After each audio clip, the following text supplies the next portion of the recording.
Zdravo binkoshna serkiu.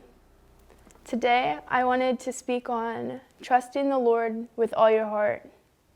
Now, this looks very different for different people, but I wanted to read out of the passage, Proverbs 3, 5 through 8. Now it says, "Trust in the Lord with all your heart, and do not lean on your own understanding. In all your ways acknowledge him, and he will make straight your paths. Be not wise in your own eyes. Fear the Lord, and turn away from evil. It will be healing to your flesh and refreshment to your bones." Now, I wanted to talk about a few points to take away and think about when we read this passage. The first point is that God doesn't tell us we need to know all the answers. Isn't that amazing? That's good news to me. He actually promises us the opposite. We see in Matthew 10, 19 through 20, it says, "When they deliver you over, do not be anxious how you are to speak or what you are to say. For what you are to say will be given to you in that hour. For it is not you who speak, but the Spirit of your Father speaking through you." Now, Jesus is actually telling this to the disciples at this time because he's promising them hardship and telling them what to do if someone tries to throw them in jail. Now, we don't necessarily have the same exact circumstances. No one's saying that we're going to get thrown into jail or anything like that. But there is one major thing we have in common with the disciples, is that we have the Spirit of the Father living inside of us, just like they did. And the Spirit of the Father is the same forever and always. He's going to give us the words to say in the moments that we need them. This means we actually don't need to worry about the future at all. We don't even know what the government will do tomorrow. We don't know when the schools will open back up because of coronavirus.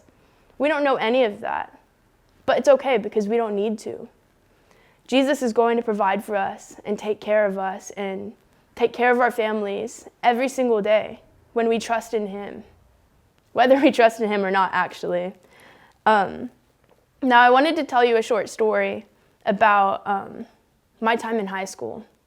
When I was a teenager in high school, I had a lot of anxiety leading up to big tests. And my teachers would always try to prepare me. They'd always give me the information to study, but I couldn't focus on that because I was too worried about that day when the test was coming up. And when I would get into the day, when I would take the test, and I'd sit in the seat, and I'd try to start writing, I would have such a clouded mind because of all the anxiety I had about the test. And I would actually do really bad. I wouldn't remember much, and most of the time I wouldn't make very good grades. Now, every single time I would get to that day and do bad on the test, and then that day would pass, I would look back and say, wow, worrying was such a waste of time. I would actually think about that. I filled all my time worrying, and it's over, and I don't have anything to show for that worry. Now, my teachers would always tell me, "I've been preparing you all along. Just focus on what I'm preparing and teaching you, and don't look at the test at all. Don't even think about the test, and you'll do really good on it in the moment if in this moment you're just trying to learn what I'm teaching you." Now, Jesus actually calls himself our teacher. And if we replace those teachers with what they're saying with Jesus, then that statement's also pretty true throughout all of life. Jesus is our teacher, and he doesn't want us to fear for the future, that big testing day, because he's actually preparing us right now. He wants us to focus on what he's teaching us in this very moment, so that when that future day actually comes, when we have a big difficulty, we have a big test, because we were focusing on his teaching in that moment, we're going to be prepared when we step into that. Now, in Matthew 6:34, it says, "Therefore, do not be anxious about tomorrow, for tomorrow will be anxious for itself. Sufficient for the day is its own trouble." When we focus on Jesus, we're not going to have that clouded mind in the moment when we go to take that big, difficult whatever. Because Jesus is preparing us for the future. And all throughout Scripture, he tells us not to worry. because he wants us to put our trust in him, trust in God with our whole heart. Thankfully, we can't ruin God's plans for our lives, but we are making it harder on ourselves when we worry and don't focus on what Jesus is trying to teach us. Now, with that being said, I want us to take a few practical actions away from that, something that we can apply the head knowledge down into our hearts. I want us to, this week, as an encouragement, to take that load off.